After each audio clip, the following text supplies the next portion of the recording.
Bismillah. Assalamualaikum warahmatullahi wabarakatuh. Alhamdulillahirabbil alamin. Asyhadu alla ilaha illallah wa asyhadu anna Muhammadan abduhu wa rasuluh. Allahumma sholli ala sayyidina Muhammad wa ala ali sayyidina Muhammad. Ya ayyuhalladzina amanu taqullaha haqqa tuqatih wa la tamutunna illa wa antum muslimun. Subhanaka la ilma lana illa ma 'allamtana innaka antal alimul hakim. Rabbi shrah li sadri wa yassir li amri wahlul 'uqdatam min lisani yafqahu qawli. Amma ba'du. Kita bersyukur kepada Allah atas semua nikmat yang Allah titipkan kepada kita, dan semoga Allah jaga istiqomah kita di dalam belajar insyaallah. Kita masih mempelajari kitab akidah, dan kita bermohon kepada Allah mudah-mudahan kitab ini menjadi wasilah agar kita mendapatkan akidah yang benar di dalam sisa umur kita insya Allah. Mungkin panjenengan bertanya, kenapa para dai kok menekankan sekali di bidang akidah? 50% dakwah dai-dai yang insya Allah lurus itu pasti akan sangat menekankan bagian akidah. Kebanyakan kalau kita lihat kajian-kajian di masa yang lalu, itu biasanya langsung ke fikih sholat, fikih zakat, fikih puasa, fikih haji, dan seterusnya, termasuk fikih kontemporer, tata cara berdagang, tata cara berumah tangga, dan sebagainya. Tetapi kenapa belakangan di Indonesia banyak sekali dai-dai yang justru menekankan di bagian akidah, di bagian tauhid?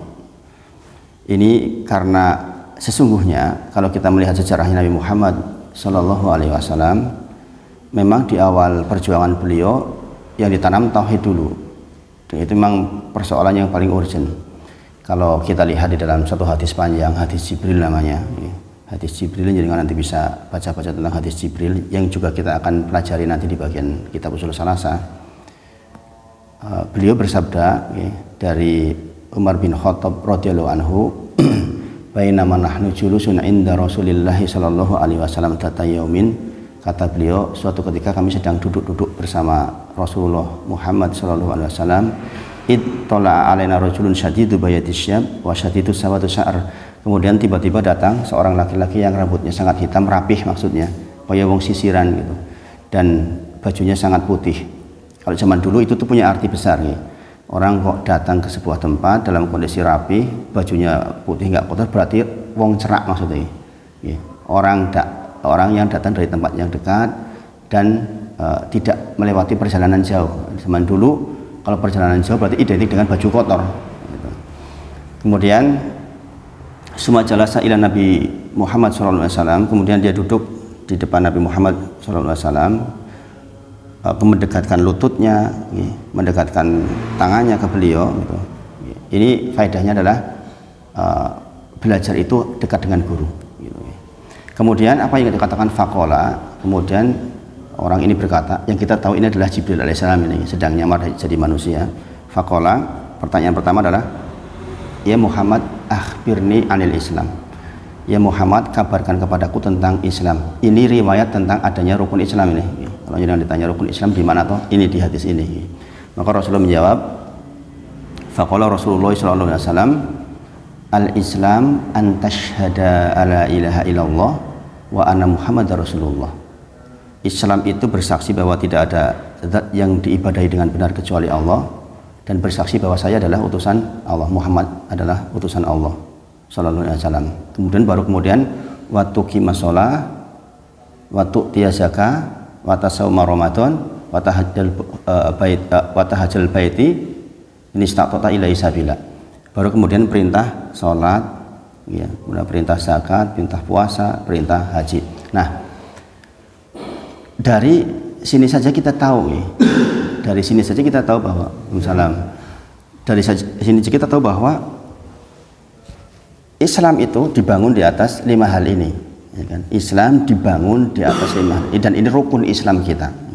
Kita ketahui bahwa salah satu rukun hilang berarti batal Islam kita. Nah, tetapi rukun pertama adalah antasyhada alla ilaha illallah wa anna Muhammadar Rasulullah. Kita bersaksi bahwa tidak ada zat yang diibadahi dengan benar kecuali Allah, dan bersaksi bahwa Nabi Muhammad adalah utusan Allah. Nah, maka ketahui yang 4 ini nggak ada manfaatnya kalau ini keliru. Ya, yang 4 ini nggak akan pernah ada manfaatnya kalau di bagian ini keliru. Maka Rasulullah memperjuangkan ini itu 13 tahun di Mekah, dan setelahnya terus berjuang sampai beliau wafat. Tapi yang pertama diperjuangkan, bahkan belum turun syariat kecuali sholat selama 13 tahun di Mekah, itu adalah persoalan tauhid, persoalan la ilaha illallah. Karena jikalau ini benar, insya Allah Allah akan mudahkan bagian yang ini. Orang kan sering bertengkar di bagian ini nih, saling menyalahkan di bagian sholatmu, inimu dan sebagainya nih. Karena memang pembelajaran dulu di masyarakat kita kebanyakan langsung masuk ke sini tentang kaifiah sholat, kaifiah dan sebagainya. Ini tentu saja ini penting, ini bagian peribadahan, wajiblah kita tahu. Dan kita nanti setelah belajar ini juga kita akan belajar tentang bagaimana fikih sholat dan sebagainya. Tentu saja kita harus tahu, tetapi membenarkan di bagian ini itu sangat penting. Dan ini konsentrasi para dai yang insya Allah lurus. Karena apa? Berjuang di bagian ini tuh nggak mudah. Berjuang di bagian ini tidak mudah. Kita bicara tentang tauhid dan syirik loh, di sini tuh, yang bisa jadi mungkin berselisih pendapat dengan beberapa golongan, ya kan? Maka kita bersyukur diberi oleh Allah kesempatan untuk mempelajari kitab tauhid, kitab kita yang berujung mempelajari tentang turunan dari la ilaha illallah, turunan dari syahadat kita, insya Allah. Nah, pun demikian hari ini kita masih membahas tentang pengantar menuju ke usul salasah, yaitu bagian terakhir. Mungkin Mas Denny bisa bacakan sedikit, Mas Denny, yang i'lam arsadakallahu, coba Mas Denny. I'lam arsadakallahu bi ta'ati annal hanifiyah millata Ibrahim anta budallah wahdahu mukhlisa lahu dain wa bidzalika amarallahu jami'an nasi wa khalaqahum laha kama qala Allah ta'ala wa ma khalaqtul jinna wal insa illa liya'budun wa makna ya'budun yuwahhidun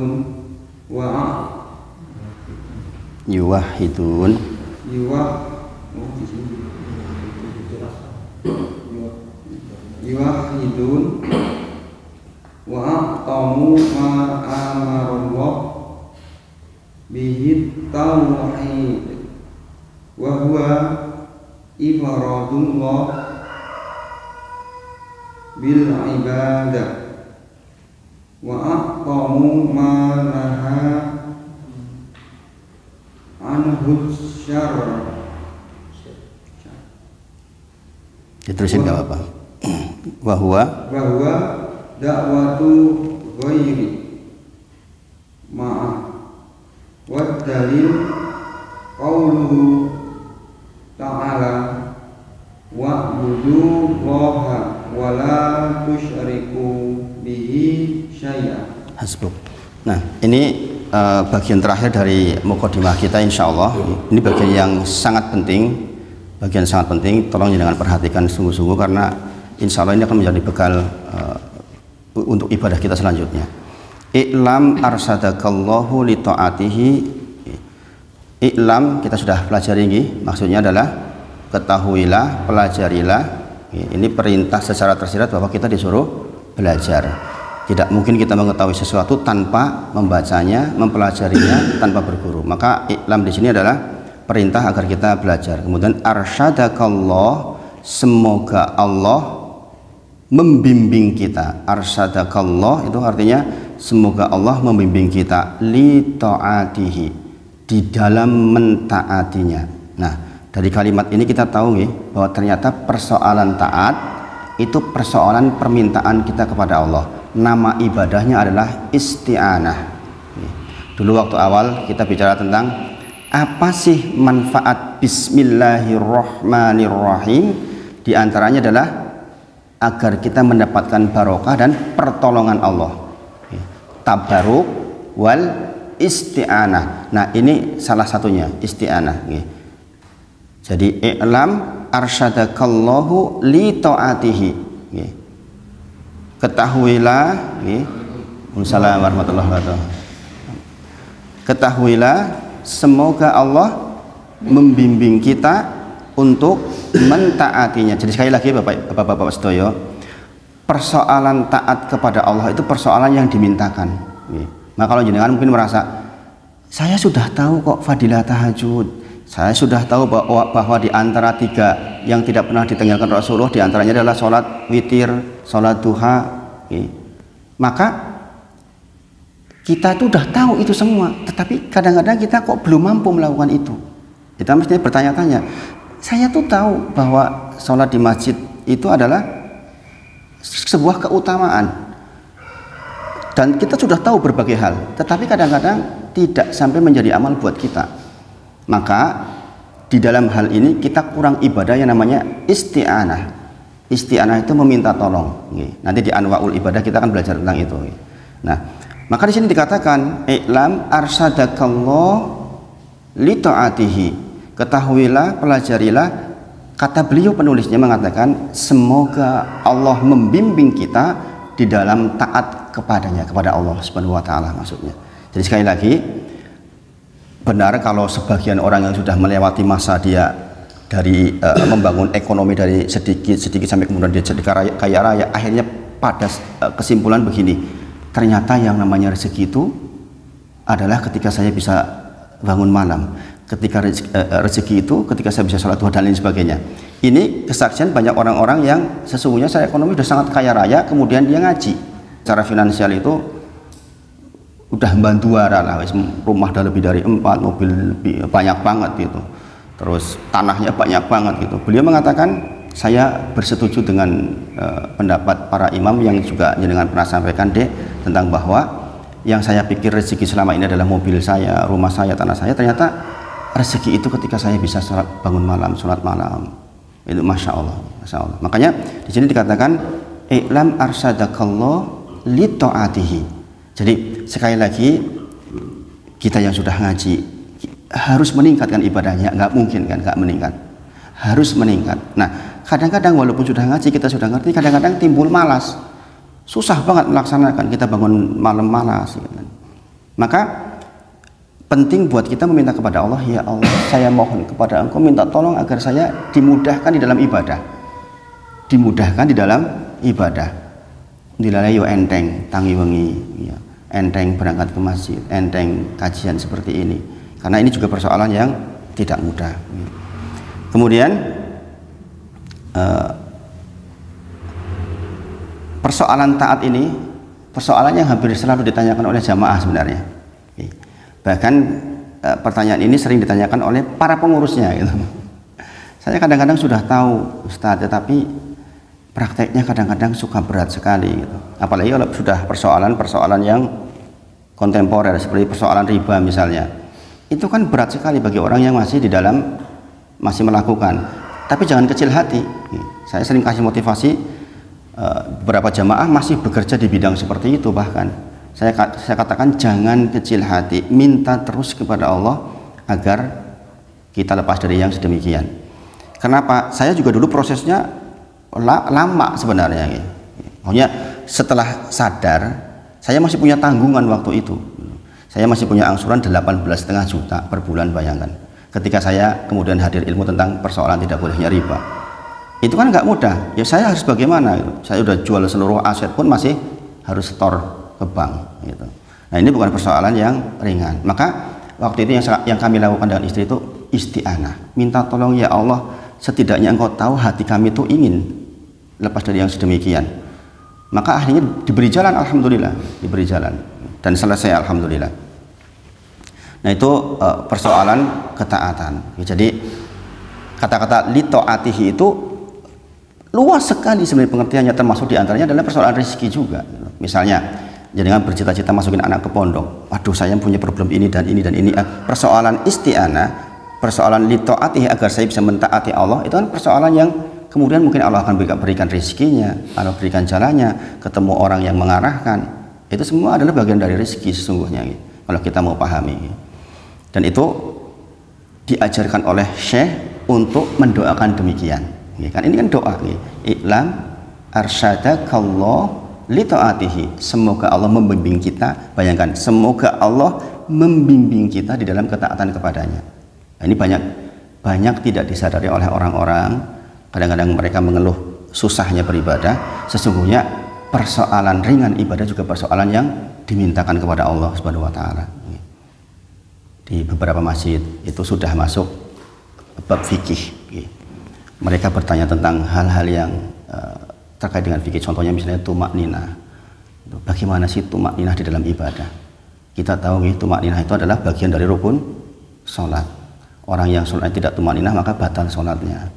Mereka bertanya, bagaimana mengaplikasikan tumakninah? Itu Masya Allah. Mana tumakninah yang menjadi sunnah, mana tumakninah yang menjadi rukun. Itu nanti kita akan sampai ke sana insya Allah. Semoga Allah bimbing kita. Nah, itu persoalan li ta'atihi. Kemudian annal hanifiyata millata Ibrahim, ya kan? Bahwa sesungguhnya al-hanifiyah milahnya Ibrahim. Bahwa sesungguhnya al-hanifiyah itu agamanya Ibrahim. Mungkin jenengan bertanya-tanya, ngapain kita bahas agamanya Ibrahim? Kan gitu. Kenapa kok kita di zaman Nabi Muhammad SAW kita kok bahas milahnya Ibrahim? Karena memang inti ajaran agama Islam itu ada di ajarannya milah Ibrahim, al-hanifiyah ini. Nanti kita akan hadirkan beberapa dalil terkait dengan hal itu. Dan ini menjadi pondasi buat kita di dalam beragama. Al-hanifiyata millata Ibrahim, bahwa al-hanifiyah itu adalah milahnya Ibrahim. Apa isinya milahnya Ibrahim ini, al-hanifiyah ini? Anta budallah wahdah mukhlisan lahuddin. Jadi inti dari agamanya Ibrahim itu adalah kita menyembah Allah saja. Wahdah itu berarti esa, hanya menyembah Allah saja, mukhlisan lahuddin, dan kita mengikhlaskan diri kita di dalam beragama hanya untuk Allah saja, ya. Nah, kenapa kok al-hanifiyah itu disandarkannya ke Ibrahim alaihissalam? Ada beberapa alasan. Bukankah Nabi Muhammad SAW jauh lebih afdol dibandingkan Ibrahim alaihissalam? Kita sepakatkan hal itu tentu saja, gitu. Tetapi ketahuilah bahwa Ibrahim alaihissalam itu adalah satu-satunya nabi yang diakui oleh seluruh agama dari langit, baik Yahudi, Nasrani, termasuk kaum musyrikin Arab mengakui tentang Ibrahim alaihissalam. Bahkan mereka mengklaim kami itu mengikuti agamanya Ibrahim, kata orang-orang Yahudi. Dan ini disebutkan di Al-Quran. Orang Nasrani mengatakan kami mengikuti kakek saya Ibrahim alaihissalam. Orang musyrikin pun demikian, karena mereka sejatinya juga keturunan Ibrahim alaihissalam. Kita tahu Ibrahim alaihissalam punya dua anak, Ishak dan Ismail. Dari Ishak turun banyak nabi-nabi, maka beliau dikatakan sebagai bapaknya para anbiya. Nah, di sini turun termasuk di antara orang Yahudi, Nasrani. Terakhir adalah Isa alaihissalam kan. Kemudian dari Ismail turun ke Nabi Muhammad SAW, termasuk di antaranya kaum musyrikin Arab. Kalau jenengan nanti belajar tentang kisahnya Nabi Muhammad SAW akan tahu dia titik munculnya para nabi yang kemudian jadi jumlahnya banyak itu kan ketika dari Ibrahim alaihissalam ini. Maka karena mereka adalah keturunan Ibrahim alaihissalam, mereka mengaku itu bapak saya, itu mbah saya, gitu. Sehingga mereka mengklaim sampai hari ini pun bahwa kami berada di atas milahnya Ibrahim. Sampai hari ini orang-orang Yahudi Nasrani, kalau bahasanya mereka apa? Abraham, ya kan, orang Nasrani bilangnya Abraham. Nah, mengakui bahwa kami semua itu di atas milahnya Ibrahim alaihissalam. Maka kemudian di sini katakan anal hanifiyata millata, sesungguhnya milahnya Ibrahim itu al hanifiyah, yaitu isinya anta budallah, yaitu kalian menyembah Allah wahdah, menyembah Allah saja, mukhlisan lahudin, dan engkau mengikhlaskan diri panjenengan di dalam melaksanakan agamanya Ibrahim alaihissalam, yaitu hanya menyembah Allah saja. hanya menyembah Allah saja. Kemudian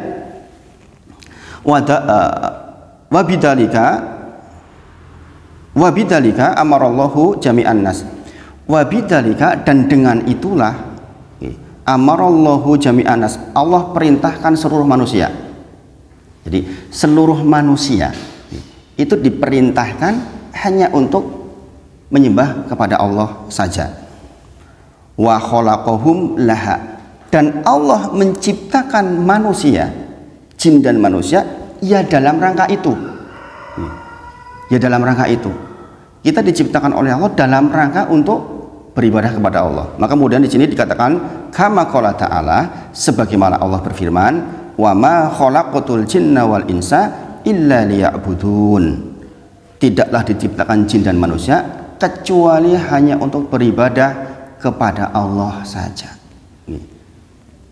Jadi kalau dengan ditanya apa sih tujuan kita diciptakan, ya untuk mengibadahi Allah.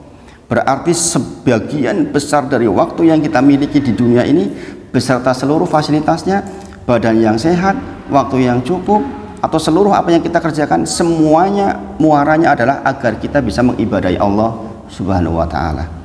Karena memang itu tujuan kita diciptakan. Kemudian penulis mengatakan wa makna ya'buduni, adapun makna mengibadaiku, ya'buduni di dalam ayat tadi, wa ma khalaqtul jinna wal insa illa liya'budun, dikatakan wa makna, adapun makna arti ya'budun beribadah di sini adalah yuwahhidun, yaitu kita mentauhidkan Allah Subhanahu wa ta'ala. Jangan ditanya dengan tujuan diciptakan apa? Untuk mengibadahi Allah. Maksud mengibadahi Allah itu apa? Yaitu mentauhidkannya, menjadikan seluruh urusan kita itu untuk Allah. Maksudnya kita ngasih nafkah kepada istri dan anak-anak kita karena Allah perintahkan demikian, maka kita sedang beribadah kepada Allah Subhanahu wa ta'ala. Kita ngaji seperti ini dalam rangka apa? Dalam rangka taat kepada Allah Subhanahu wa ta'ala. Jadi semua kita laksanakan dalam rangka untuk Allah, tidak untuk yang lain, dan ini penting sekali. Kita tahu di antara syarat diterimanya amal ada dua. Menika ikhlas karena Allah. Yang kedua apa? Mengikuti apa yang Rasulullah contohkan. Jadi syarat diterimanya amal itu ikhlas karena Allah. Bayangkan ada orang menyembelih 100 ekor unta di zamannya Rasulullah, tetapi dia tidak punya asyhadu alla ilaha illallah. Dia tidak mengikhlaskan urusan sembelihannya itu hanya untuk Allah saja. Maka ketika beliau meninggal, kemudian anaknya beriman kepada Rasulullah, ditanyakan, ya Rasulullah, apakah sembelihan orang tua saya itu bermanfaat? Tidak bermanfaat sama sekali. Tidak bermanfaat sama sekali. Itu mengapa saya bilang, kenapa dai-dai kok menekankan 50% lebih bagiannya di bagian akidah, enggak langsung masuk ke persoalan sholat, zakat dan sebagainya. Meskipun itu sangat penting, tetapi membenarkan di bagian ini, karena ini keliru, yang 4 enggak bermanfaat. Bahkan keseluruhan amal kita tidak bermanfaat. Habaan mansuro, kita menghadap kepada Allah akan dijadikan debu-debu yang berterbangan, enggak ada manfaatnya sama sekali. Maka sekali lagi, ini bagian penting. Nah, wa makna ya'budun, maksud dari mengibadahi Allah, ya'buduni maksudnya adalah yuwahhidun, adalah kita mentauhidkan Allah. Wa a'damu ma amarallahu bihi, dan inilah perintah paling besar dari Allah untuk kita semua manusia. Jadi kalau dengan ditanya apa sih perintah Allah terbesar untuk kita manusia, adalah kita mentauhidkan Allah, mengesakan Allah. Adapun perintah-perintah yang lain tentu saja semuanya derajatnya di bawah itu. Karena sekali lagi hal ini menjadi hal yang paling krusial, yang menjadi pondasi utama seluruh ibadah kita. Keliru di bagian ini maka keliru seluruhnya. At-tauhid, yaitu tauhid, wa huwa, dia adalah ifradullah bil ibadah. At-tauhid maksudnya adalah ifradullah, mengesakan Allah, menjadikan Allah satu-satunya bil ibadah, di dalam peribadahan. Berarti seluruh aktivitas ibadah panjenengan semuanya diarahkan hanya untuk Allah. Dan ini enak Bapak Ibu, Bapak sedaya. Kalau kita sudah sampai pada tahapan di mana hati kita itu benar-benar karena Allah, itu nikmat banget. Sebagaimana minggu lalu minggu sebelumnya kita belajar tentang wala wal baro misalnya. Kita berteman karena kecintaan kita terhadap dia, karena dia cinta kepada Allah. Kalaulah pun kita membenci seseorang juga bukan membenci orang, tapi membenci perbuatan dia yang melawan Allah Subhanahu wa taala. Jadi semua aktivitas kita itu benar-benar karena Allah. Nanti dengan lama-lama akan paham.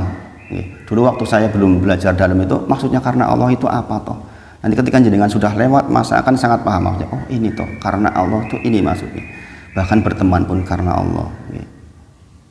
Kita melaksanakan seluruhnya karena Allah, dan itu nikmat sekali. Jenengan ketika sudah bisa merasakan yang sedemikian, jenengan witir 3 rakaat saja jenengan bisa nikmatnya luar biasa. Ditanyakan kepada Abu Bakar, kata Rasulullah, mata tutir, kapan engkau melaksanakan witir ya Abu Bakar?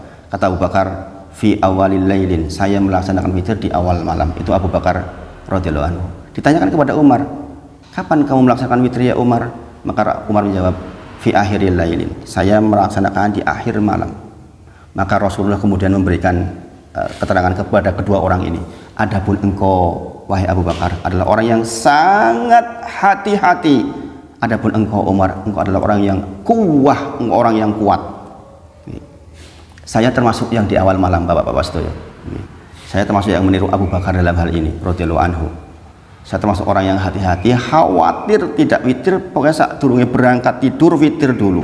Dan ini sudah menjadi komitmen saya dengan istri. Kalau istri sudah rebahan kok belum terlihat belum witir, pasti saya kondoni. Demikian juga saya, kalau misalnya saya sudah rebahan kok terlihat belum witir, mesti istri bangunin.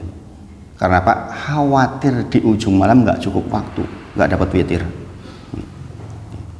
Maka hal-hal seperti ini perlu kita pikirkan. Nah, ketika kita sudah benar-benar insya Allah karena Allah, itu witir yang hanya mungkin 3 rakaat saja itu, masya Allah, bobotnya tuh kerasa banget. Ya Allah, saya sedang mentaati engkau, yang dengan ini saya mohon kepada engkau diterima ya Allah.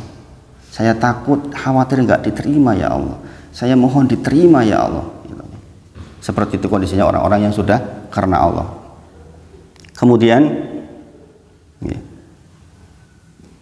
wa a'dhamu ma naha anhu, adapun hal yang naha itu dilarang. Yang dilarang oleh Allah yang paling besar adalah asyirku, adalah syirik, sebagaimana kita sudah pelajari sebelumnya. Wa huwa da'watu ghairihi ma'ahu, adapun syirik maksudnya adalah menyembah kepada Allah di saat yang bersamaan kita menyembah kepada selain Allah, meminta kepada Allah di saat yang bersamaan kita meminta kepada selain Allah, menganggap bahwa kita mendapatkan rezeki dari Allah, tapi di saat yang bersamaan kita juga menganggap ada rezeki dari selain Allah, maka itulah syirik. Dan nanti kita akan pelajari anwa'ul ibadah. Wa dalil qaulu ta'ala, adapun dalilnya adalah wa'budullaha wa la tusyriku bihi syai'a. Ya, wa'budullaha, dan beribadahlah hanya kepada Allah, wa la tusyriku bihi syai'a, dan jangan engkau mensyirikannya, mensekutukannya dengan apapun. Surah An-Nisa ayat ke-36. Nah, kita jelaskan insya Allah satu persatu. Tadi dikatakan al-hanifiyata millata Ibrahim. Al-hanifiyah, al-hanif itu kalau kita rujuk ke bahasa Arab, al-hanif itu dari kata-kata ahnaf. Ahnaf itu artinya bengkok. Orang sering mengatakan definisi hanif itu lurus. Sebenarnya ahnaf itu artinya, ahnaf itu sebutan orang Arab untuk orang yang kakinya begini tuh loh. Kalau di sini istilahnya apa tuh? Jadi kaki tengahnya menjauh, bawahnya bengkok ke dalam. Kaki itu sebutan orang Arab untuk orang yang kakinya itu namanya ahnaf. Dan al-hanifiyah itu berangkat dari akar kata itu. Nah, maksudnya apa? Orang yang hanif itu adalah orang yang condong, maksudnya itu. Orang yang condong kepada tauhid, jauh dari syirik. Orang yang condong kepada kebaikan, jauh daripada keburukan. Itu orang yang hanif. Jadi hanif itu nggak cukup kita lurus begini, itu nggak cukup. Ini ada kebaikan, ini ada keburukan, ini kebaikan. Maka orang hanif itu begini, itu loh maksudnya. Paham nggih? Dia punya bobot yang lebih ke sana. Bukan hanya begini nih. Begini saja belum dikatakan hanif. Hanif itu kita menjauh dari keburukan, mendekat kepada kebaikan, itu hanif. Maka al-hanifiyata itu maksudnya begitu. Dia adalah sebuah ajaran yang benar-benar bobotnya kepada Allah total, berarti kan meninggalkan segala sesuatu yang menjadi lawannya. Kita nggak mengikuti ajarannya iblis, nggak mengikuti ajarannya setan, kita mendekati ajarannya Nabi Muhammad SAW yang tentu saja adalah wahyu dari Allah Subhanahu Wa Taala. Itu adalah al-hanifiyah. Maksud dari hanif itu, makanya kata-kata hanif itu dari ahnaf, namanya condong. Nah, kemudian al-hanifiyah itu kemudian dinisbatkan kepada Ibrahim alaihissalam beberapa alasan. Satu, kita lihat di dalam surah An-Nahl ayat 123. Surah An-Nahl ayat 123. Allah berfirman, summa, kemudian auhayna ilaika, kami wahyukan kepada Muhammad, anit tabi millata Ibrahim, agar engkau mengikuti agama yang hanif, agamanya Ibrahim. Wa makana minal musyrikin, dan dia Ibrahim alaihissalam bukanlah orang yang berbuat kesyirikan. Ini perintah Allah langsung kepada Nabi Muhammad Sallallahu Alaihi Wasallam. Khitab dari ayat ini, khitab itu maksudnya tujuan pembicaraan. Tujuan pembicaraan dari ayat ini adalah dari Allah untuk Nabi Muhammad Sallallahu Alaihi Wasallam. Summa auhayna, kemudian aku wahyukan, kami wahyukan kepadamu Muhammad, ilaika, anit tabi, agar engkau mengikuti millata Ibrahim hanifan. Itu maksudnya. Jadi dengan dilihat di dalam surah An-Nahl ayat ke 123. Jadi tulis saja An-Nahl 123 tadi di rumah dibuka. Jadi perintah langsung dari Allah agar kita mengikuti milahnya Ibrahim alaihissalam, agar Nabi Muhammad mengikuti milahnya Ibrahim alaihissalam. Tentu saja sekali lagi pertanyaannya, kenapa kok Nabi Muhammad SAW suruh mengikuti milahnya Ibrahim, padahal Nabi Muhammad adalah orang yang paling afdol, yang paling mulia. Ini persoalan karena Nabi Muhammad SAW itu masanya itu setelah Nabi Ibrahim alaihissalam. Masanya setelah Ibrahim alaihissalam. Kemudian beliau adalah keturunan Nabi Ibrahim alaihissalam. Jadi ini mbah buyutnya kan, ini mbah buyutnya. Sekaligus ini peringatan bagi orang-orang yang mengaku-aku sebagai milah Ibrahim, bahwa ketahuilah ini loh milahnya Ibrahim alaihissalam itu yang dibawa Muhammad sallallahu alaihi wasallam, yaitu anta budallah, nggak menyembah selain itu, maksudnya bukan Trinitas, bukan Yehwa dan lain-lain itu. Bukan itu. Kalian itu klaim bahwa kalian itu ikut milahnya Ibrahim. Ketahuilah sudah datang Sayyidul Anbiya. Ini adalah pemimpinnya para nabi, dan ini adalah nabi yang terakhir. Yang dibawa itu milahnya Ibrahim, yaitu anta budallah wahdah. Kita menyembah kepada Allah saja, jangan datangkan sesembahan-sembahan selain itu. Ketika makanya Rasulullah mengatakan laukana musahayan, seandainya musahayan hidup hari ini, maka dia mengikuti saya, kata Rasulullah. Ini terjadi ketika apa? Ketika Umar bin Khattab membaca suhuf Ibrahim, suhufnya Musa.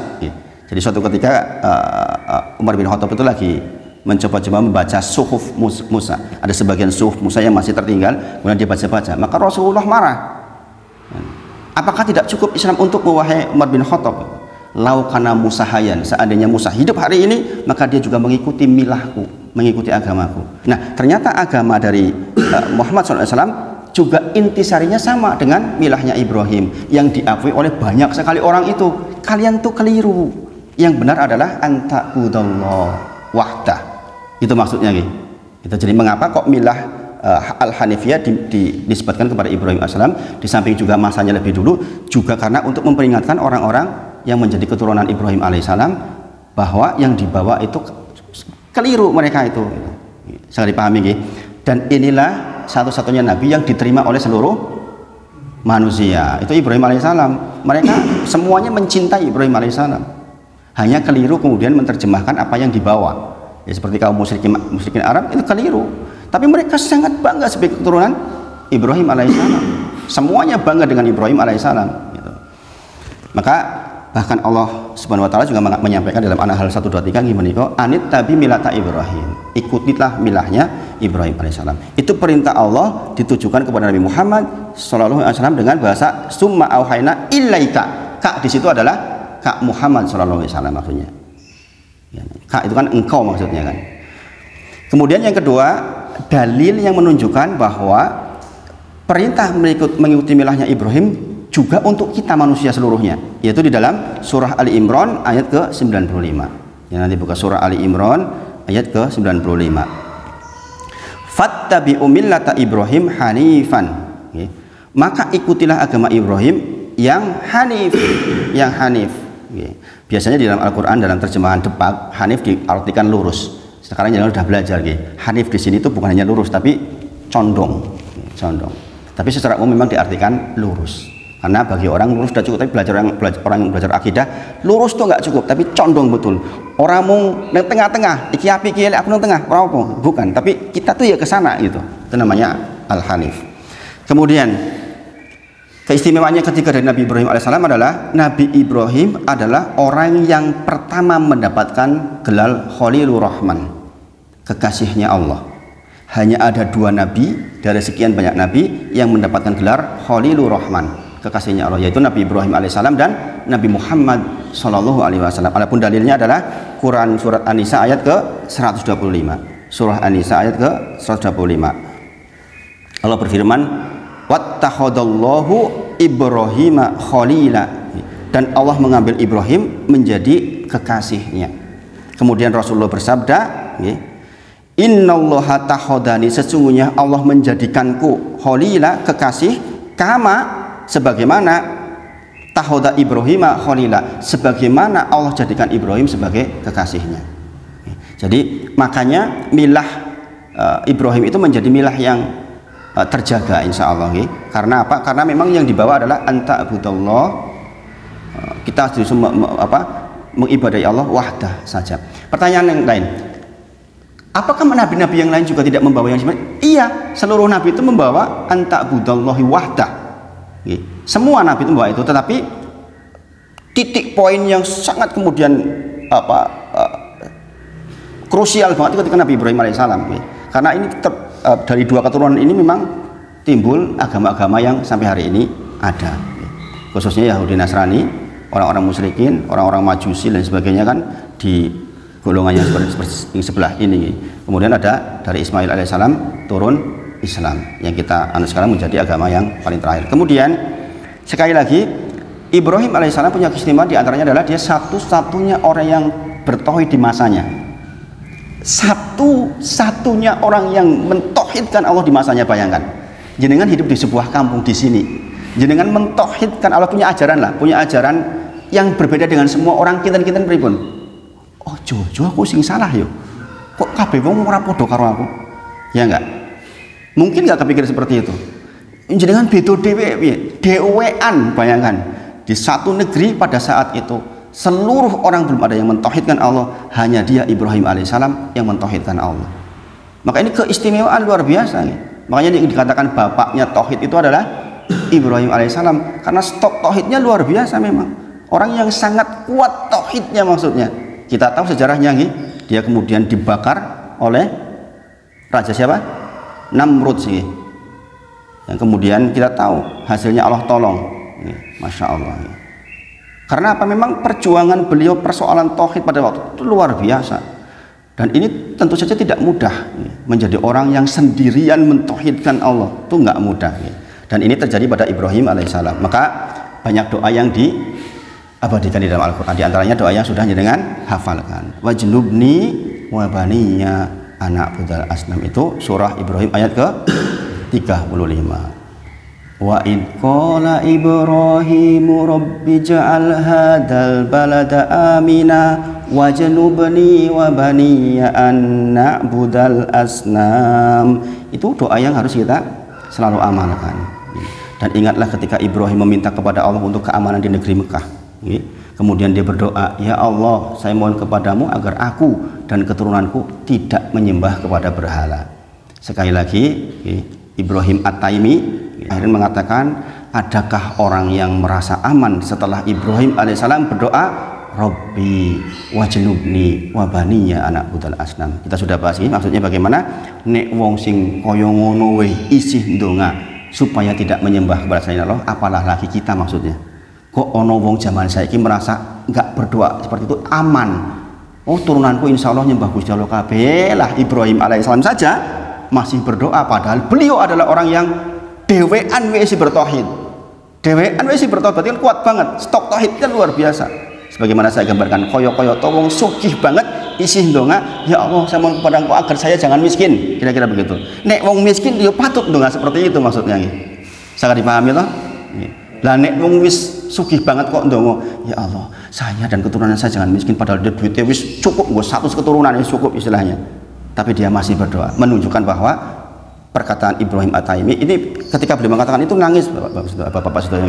Para ulama itu kalau menyebutkan Robbi wajnubni wabani anak putra itu nangis. Kenapa? Karena ada beberapa alasan ya. Di antaranya loh, bayangkan loh, Ibrahim alaihissalam itu diperintah oleh Allah untuk membangun rumahnya Allah. Yang perintah siapa? Allah Subhanahu wa taala. Artinya kan ini pasti ibadah besar. Bangun rumahnya Allah, yang merintah Allah. Dia masih minta diterima amalnya.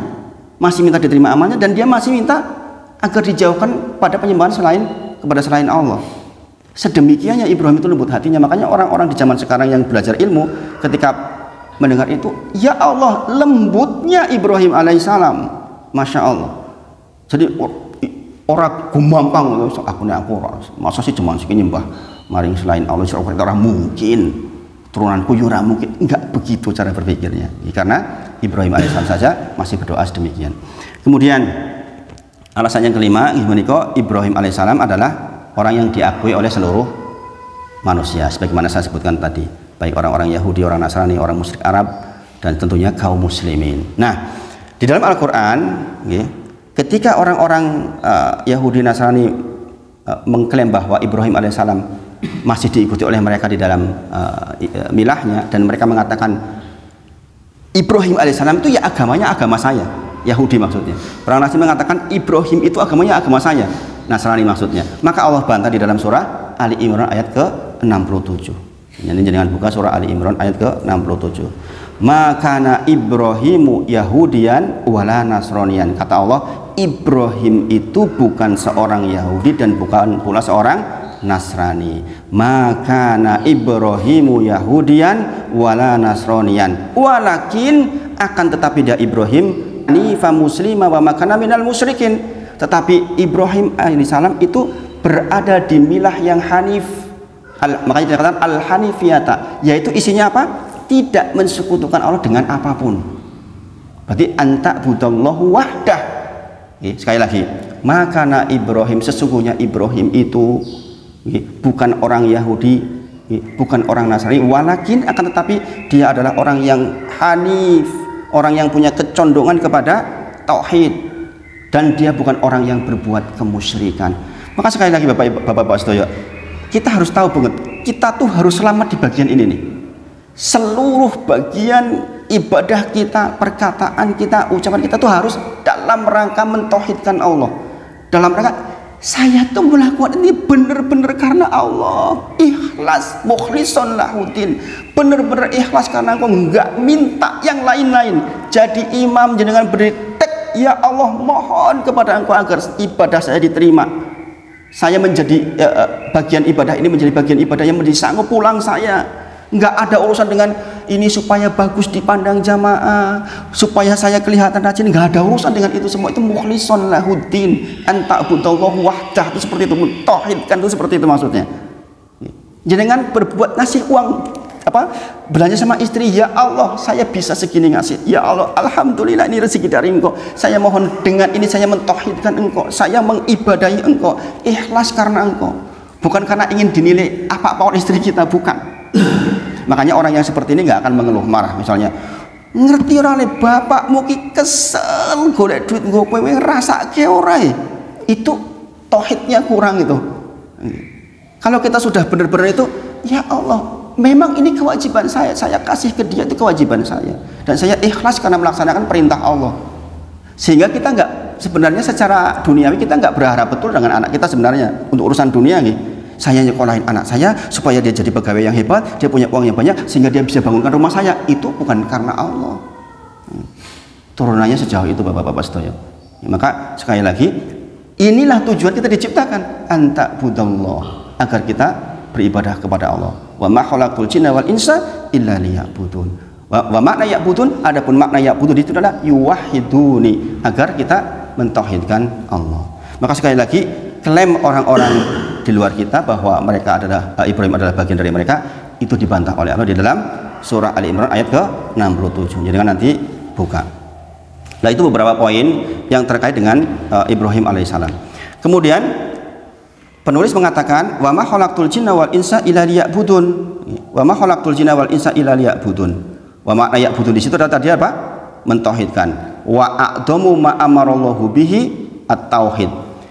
Dan inilah perintah Allah yang paling besar. Maka Bapak-bapak sedoyo jenengan perhatikan. Semakin kita takut kepada syirik, maka semakin tinggi iman kita. Semakin kita mentauhidkan Allah, semakin tinggi iman kita. Jadi berkebalikan selalu. Kalau orang kok bermudah-mudahan di dalam persoalan hal-hal yang menjauhkan dari Allah, kok dia bermudah-mudahan, yakin imannya pasti sedang tidak baik-baik saja.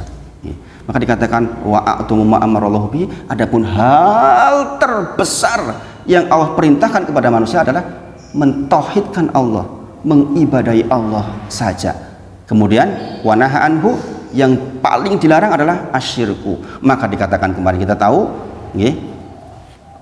yang namanya asyirku itu a'dhamu dzunub, dosa yang paling besar. A'dhamu uqubat, akibat hukumnya yang paling besar. Karena dia adalah sesuatu yang paling dilarang oleh Allah, maka akibat hukumnya pun yang paling besar, yaitu satu-satunya dosa yang jikalau dilakukan menghapus seluruh amal yang lain. Itulah sekali lagi mengapa para dai menekankan di bidang tauhid dulu sebelum yang lain untuk membenarkan seluruh ibadah lainnya. Tadi apa? Mukhlishon lahuddin. Dengan kita mentauhidkan Allah, maka kita benar-benar akan ikhlas hanya untuk Allah saja di seluruh kegiatan kita tanpa kecuali. Ketika itu ada di diri kita, insya Allah sholat kita bermanfaat, puasa kita bermanfaat, haji kita bermanfaat, sedekah kita bermanfaat, seluruh aktivitas yang lain insya Allah akan bermanfaat di sisi Allah. Nah, itu yang disampaikan pagi ini. Masih ada waktu, nanti kalau mau ada tanya jawab silahkan. Saya tutup dengan kafaratul majelis dulu ya. Sarang-sarang monggo. Subhanakallahumma wa bihamdika asyhadu alla ilaha illa anta astaghfiruka wa atubu ilaik. Wa akhiru da'wana alhamdulillahirabbil alamin. Assalamualaikum warahmatullahi wabarakatuh.